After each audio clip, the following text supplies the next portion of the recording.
Hello, I'm Lowell Martin, and this is MCC Today, the show for all people with shoe size 8 to 12. Watch.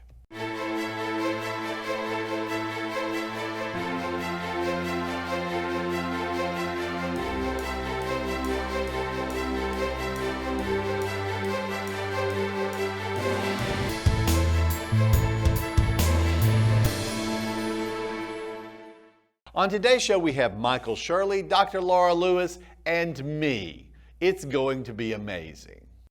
We're turning the tables, rewriting the rules, letting the world know that success is not reserved for the privileged few.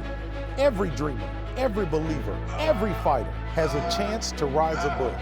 Together, we will find your path and change your future. No matter who you are, no matter where you come from, at Meridian Community College, you are worth it. Now is your time. Find your wings. And we are here with Mr. Michael Shirley. How are you doing today? I am good this morning. How are you? Doing well. Getting everything together to start next week? We are. We're ready to go, ready to hit the ground running. We got a great plan for this year. We got a grant last year from, I'm not sure. Now let me preface by saying, Okay, what program do you? Yeah, let's back up. I'm sorry. My name is Mike Shirley. I am the instructor for construction trades here at MCC, and we're down on the workforce side of campus. So we're actually off main campus. Right. I guess if people are familiar with the area, it's the old Walmart. The Walmart. Across from the donut shop. Exactly. Yeah, we're the guys across from the donut shop. So there's never a shortage of snacks down there. Right. But yeah, we got a grant through something, and so we're going to build a 40 by 60 metal building inside our building. Okay. So that's going to give us metal framing applications. We're going to put windows, doors in, put sheathing on the outside. So it's a lot of individual blueprint reading, teamwork, where everybody gets to be a team leader. You may have to do the grunt work.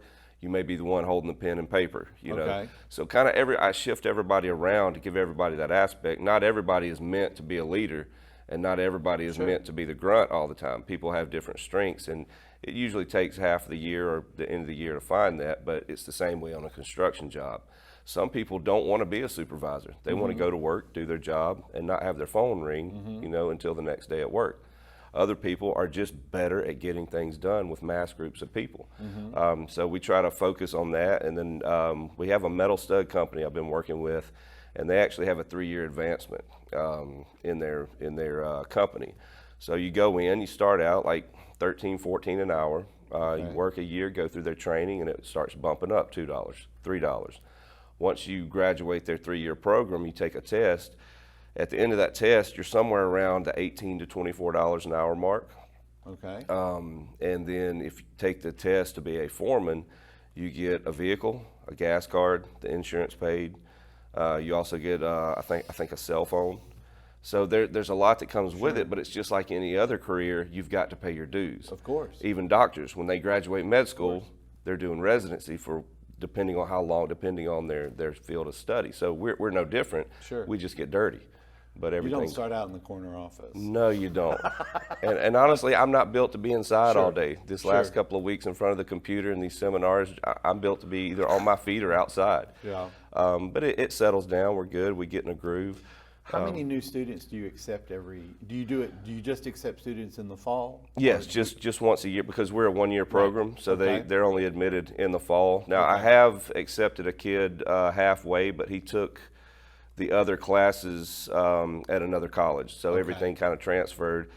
And literally, this kid had a full-time job before he graduated, but he was extremely motivated. And he and a past student I had the year before, he came actually working for a local contractor, and you know they got in with this guy. He'd taken them under his wing, and that's what I try to get these contractors to do.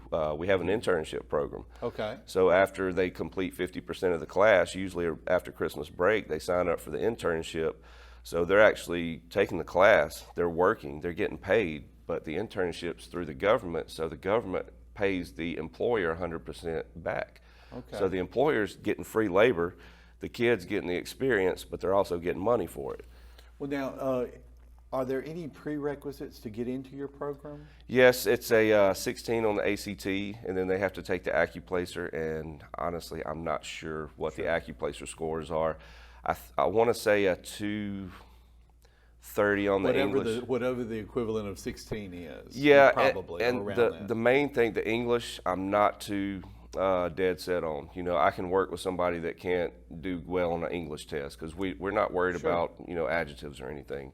But what I really focus on is the math, and it's more of construction-based math. We do a good bit of algebra. We do geometry, but I don't tell them they're doing that because that fries their brain. It does. I show them exactly how to do it. Once they figure it out, you just did geometry.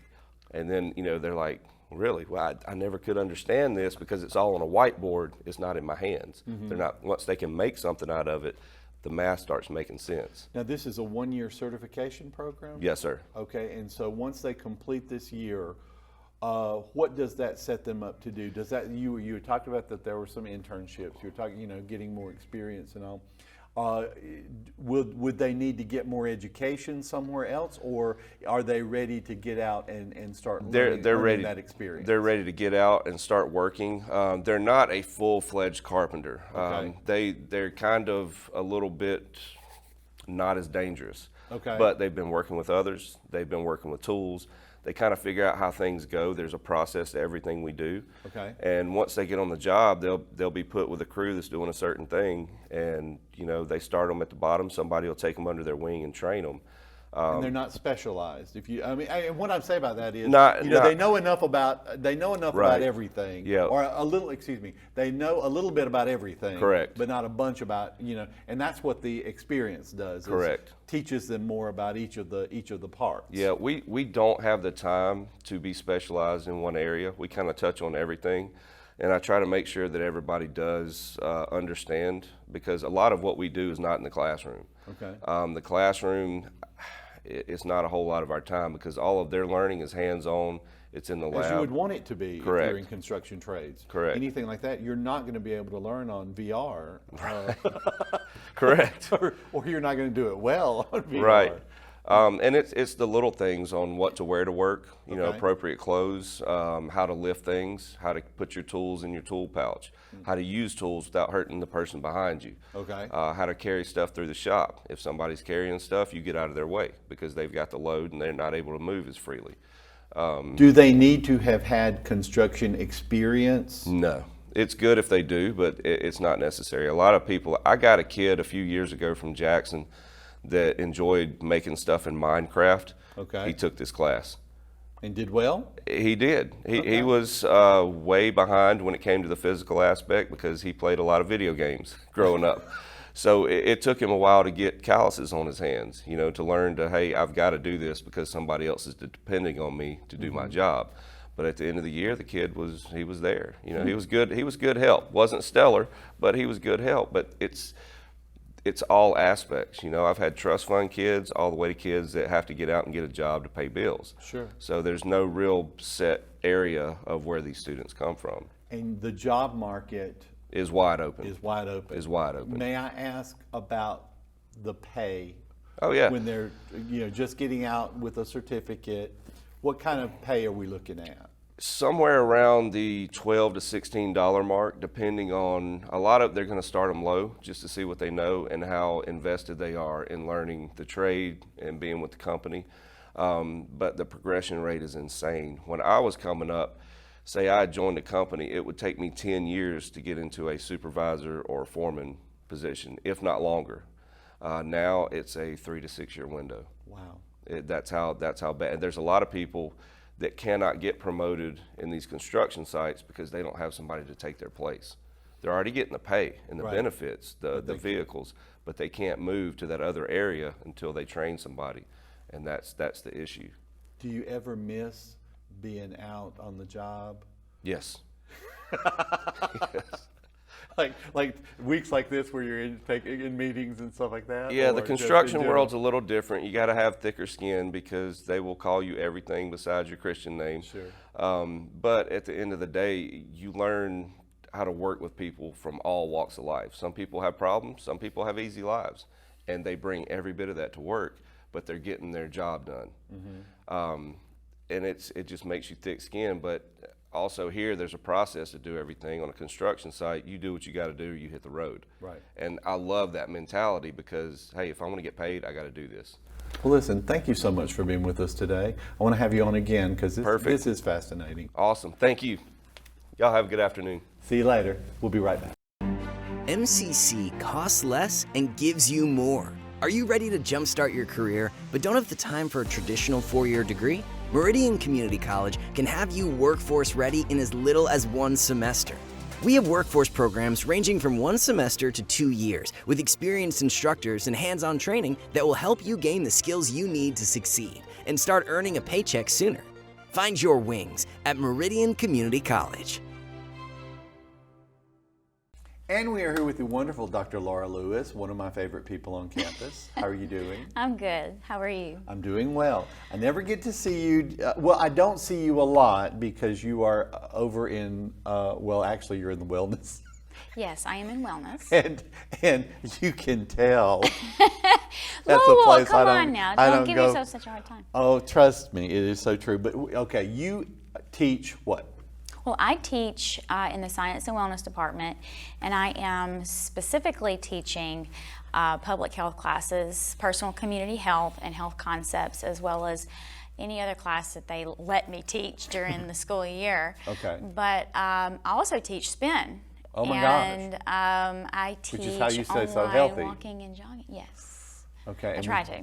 And we have online walking and jogging. Online walking and jogging, which we started that back when COVID was here, and we kind of have kept that going. And I do teach some of the fitness and conditioning classes for the faculty and staff, you know, for the wellness program opportunities.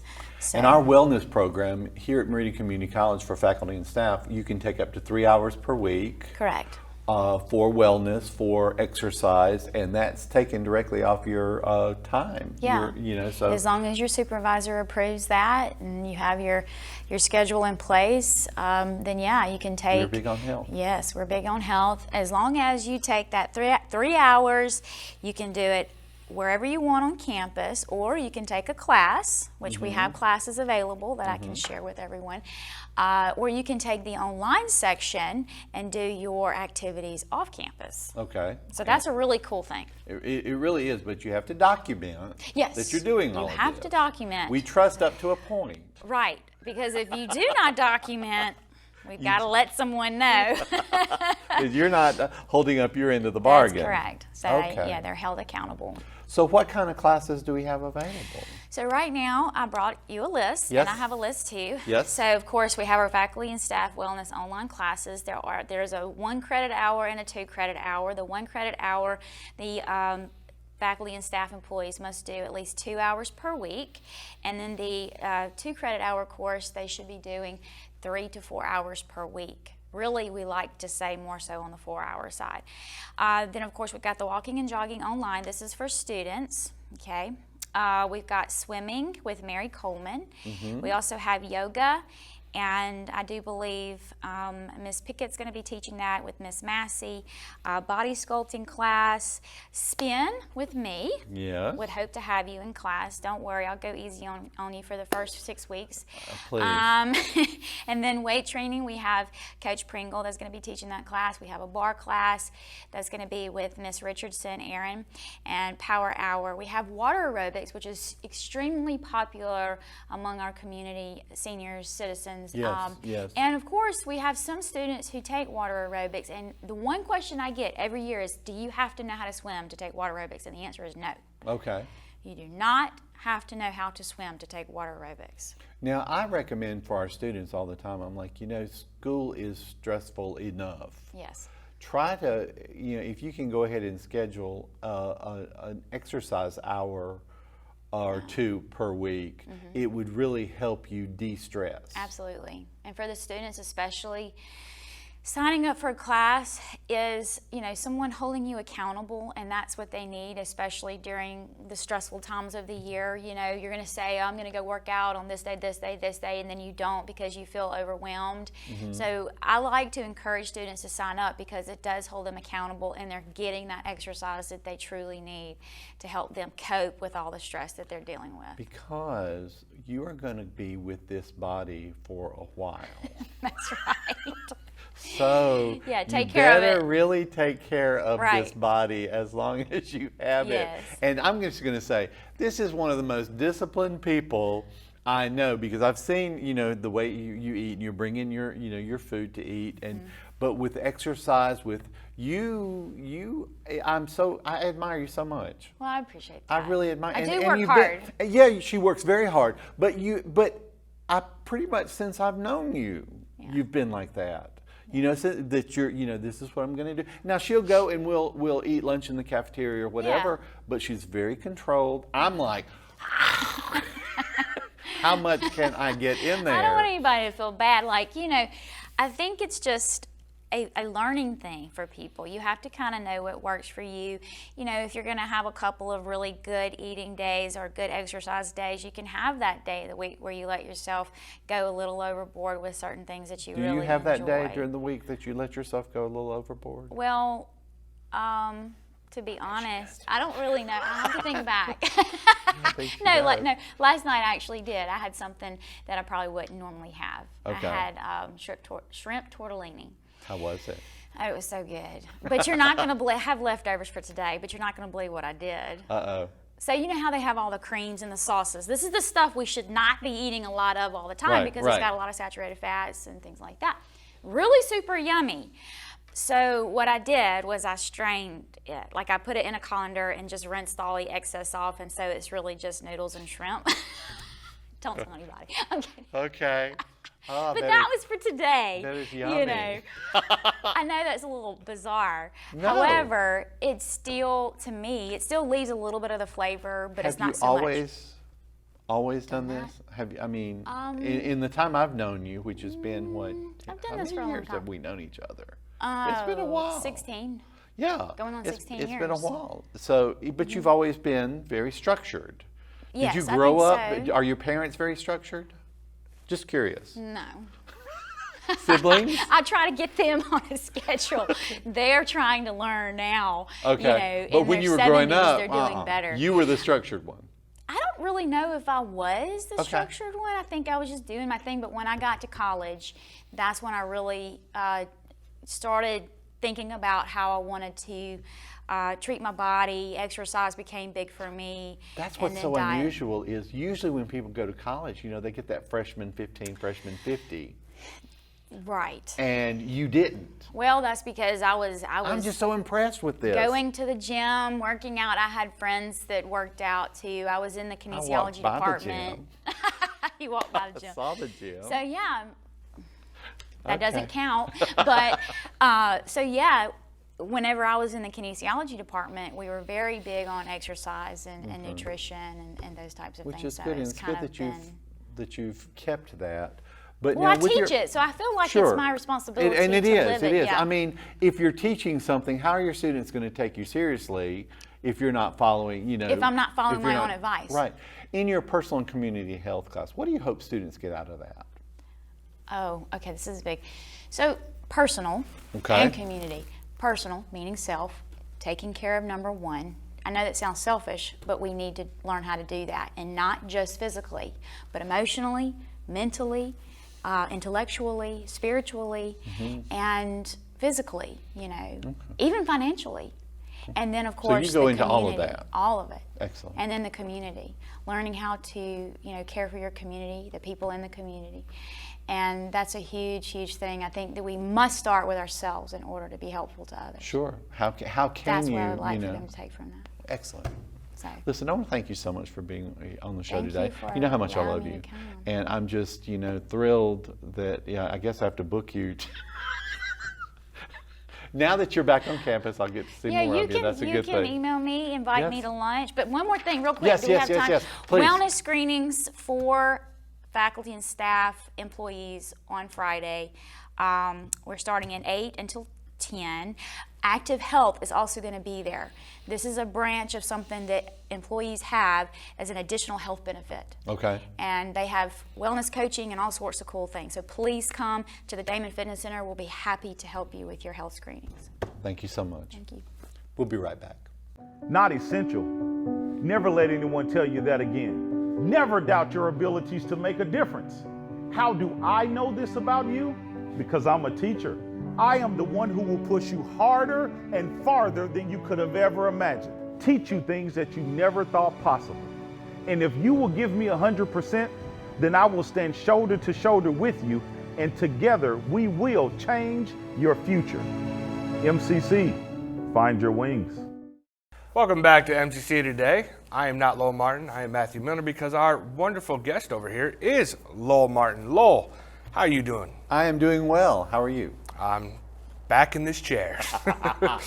So you're going to talk to us about the brand new Success Center upstairs. Listen, and I know we're going to have a grand opening ceremony at some point. I think the last I heard was maybe September something. We will see, but it is absolutely amazing. We are in the Elo Todd Billy Beal Learning Resources Center, the library, and what we've done is the Student Success Center has moved in. The library contracted by half, and so we're on one side of the library, and the library is on the other side, and it is making and doing very well. We have all new computers. We have a writing center and a math lab.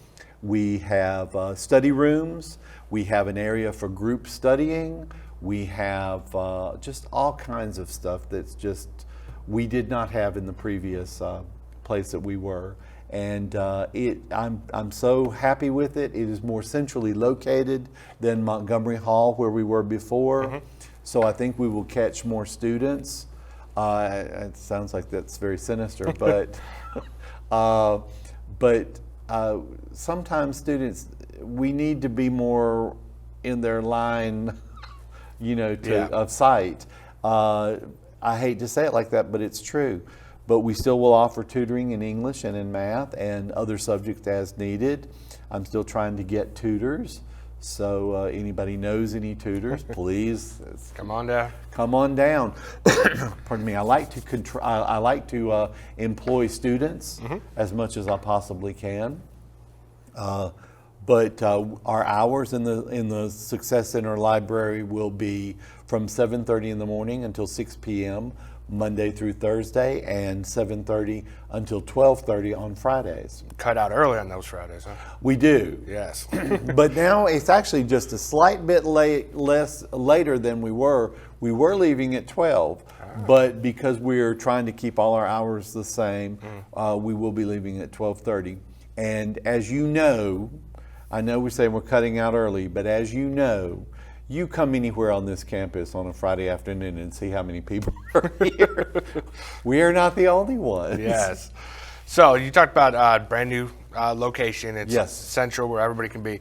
But you guys are not the only ones that are up there. You did mention the library. Who else is now up there with you? Advising. So we have all of our advisors. So if you're coming to talk to someone about a schedule or make your schedule, you will come to the Elo Todd Learning Resources Center. You'll come in and you will, there's a small laptop that you sign into, and then based on what you put as your area of interest, they will assign an advisor to you, unless you're just returning. If you're returning, you'll go to your regular advisor. But if you're new, they'll assign an advisor to you, and the advisor will talk to you and then set you up with classes. Do you think that'll help now that having advising there where kids can go meet their advisors and then come over to you and get student help?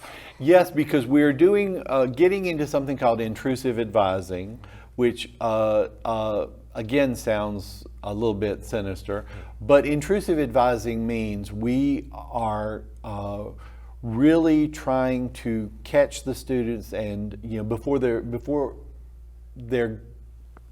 are any problems. And because a lot of times it's not just about making your schedule. It's about, well, how are you doing in this class, and why did you drop this class, and well, if you're trying to get in this program, these are the things you need, and you haven't taken any of them. You're not going to get in that program next semester. And so a lot of times they will, students will come to advising, and now advising has some tools where they can come and say, hey, well, you need the library resources, or you need to talk to these people in student success to try to keep that student in school, because that is the number one thing of keeping them in school, Exactly. getting them a degree. That's the life-changing experience that we want more of in our community. So you're a student, you're thinking, hey, I need to be tutored. What subjects are you tutoring these kids in? As of right now, English and math. Okay. Okay, math, college algebra, there are 2 sections below college algebra, basic math and intermediate. We have, and if you're taking basic math, intermediate, and one of the enhanced classes, you have to come to the Success Center and the math lab in the Success Center at least once per week for 1 hour. Gotcha. The same with some of the English classes. If you're in an enhanced English class or in an intermediate English class, then you have to come to the writing center for at least 1 hour. And that can be at any of the times that we're open. You can come and get that hour in and get some additional support and help. But if you are in one of the later classes, Comp 1, Comp 2, and you just need help with a paper, or World Lit, or you need help with or in a speech class and you need help citing sources, you can come to our writing center and we can help you. So on Writing Center, English especially, you have to write papers and all that stuff.